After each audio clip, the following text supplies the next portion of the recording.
What's up YouTube, it's Jeremiah here, and today we're going to talk about a couple things you want to consider before getting a F-150 STX or an XL.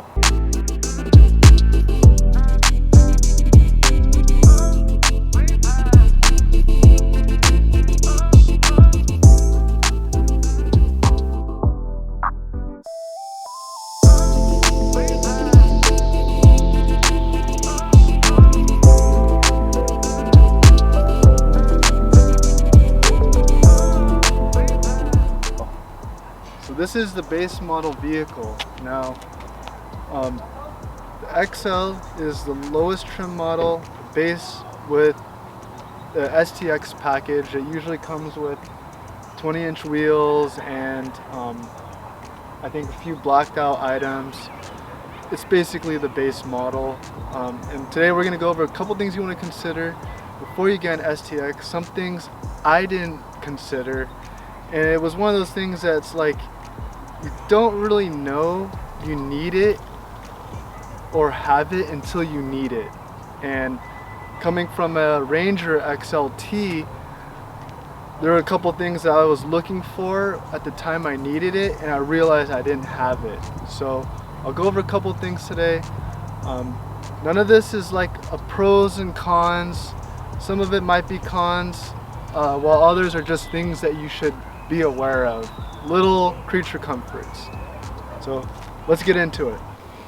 Okay, so the first thing you want to consider is that these seats are not really, they're not fully adjustable seats. In this vehicle, the seats only go back and forward and recline. The seat doesn't go up or down. It doesn't really it's not fully adjustable. This seat reclines. This seat goes forward and backwards.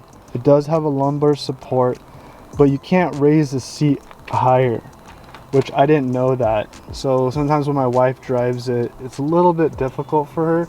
She has to slide the seat forward more, and it kind of goes up at an angle and lifts the seat higher. They're not power folding mirrors. Excuse the dirty vehicle.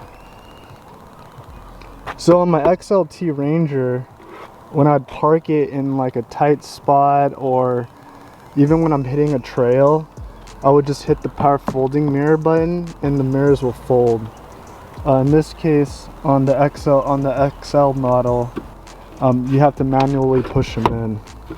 And so that's something that's not really, I wouldn't say it's a con, it's just something you need to consider. The third thing you need to consider is that it has the smaller screen. This is a 8-inch screen. I believe the full screen is 12. It does go all the way to this corner here. As you can see where the plastic ends, and you can tell where the 8-inch screen goes. Oh, the 12-inch screen goes. My apologies. Goes all the way up to here, and this is where the 12-inch screen ends. The 2024 and up, they're newer models. They do come standard with the full 12-inch screen.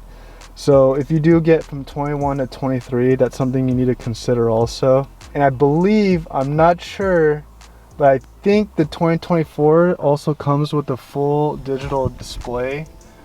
On the 23, it's kind of analog, a little bit old school. I actually like this. I like the fact that it's not a full digital screen. I think when you're off-roading and you're hitting jump, it's one thing to consider. You don't have to worry about the screen getting cracked or any really wiring issues. I like this kind of older style. Another thing you need to consider is that it is a single climate zone. This thing doesn't have dual climates. It's just one adjuster, and that adjusts for both passenger and driver's side AC. It doesn't have the dual climate analogs. There's only one. My Ranger XLT did have a dual climate, so the passenger and the driver can control their own temperatures, and that's another thing to consider.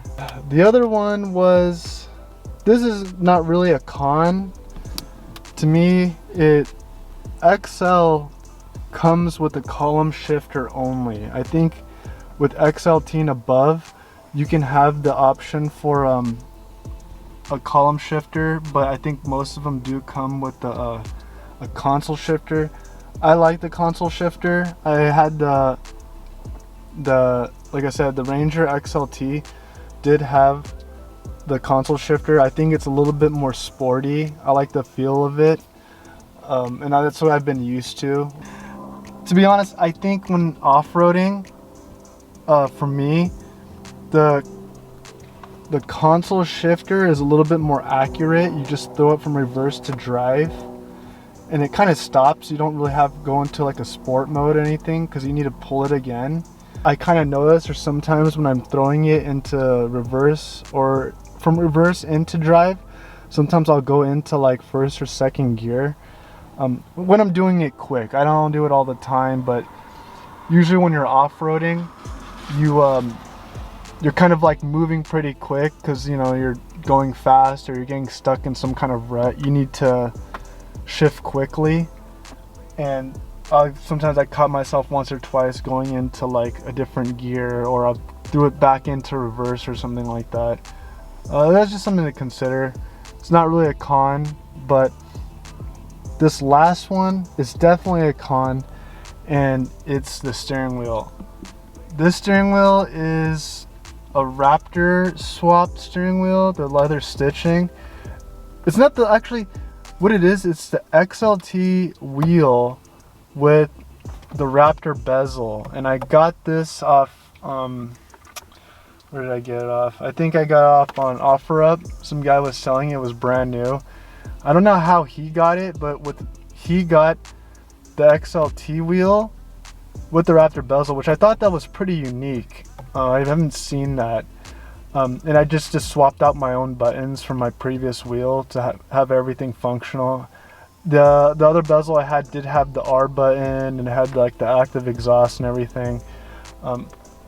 So I switched this one out with the leather one. The other one was like this rubber plastic. I would say it was more like, it was like a rubber. It wasn't a leather, and it just felt so cheap. Besides that, you know, it comes with the V8. That's why I like it. You can get a V8 base model truck, which to me, that just seems like, that's like the main thing I wanted, was a base model V8 that I can modify and do all my upgrades to, and not break the bank starting off with a vehicle that costs so much money. So review on my Blitzkrieg mid-travel kit. I'm in the process of working on that. I want to show you guys some videos of it in action, but the thing is like I'm running a Blitzkrieg mid-travel and a stock rear end, and it's not really the best to drive off-road. It kind of feels, it bucks a lot in the back. The front is super smooth. The rear kind of like hops around a lot, so it's not really that great to do a review on as how it's driving right now. But I'll do is I will go to the desert. I will get some clips, probably not going so fast, and do a detailed review on the mid-travel kit for you guys.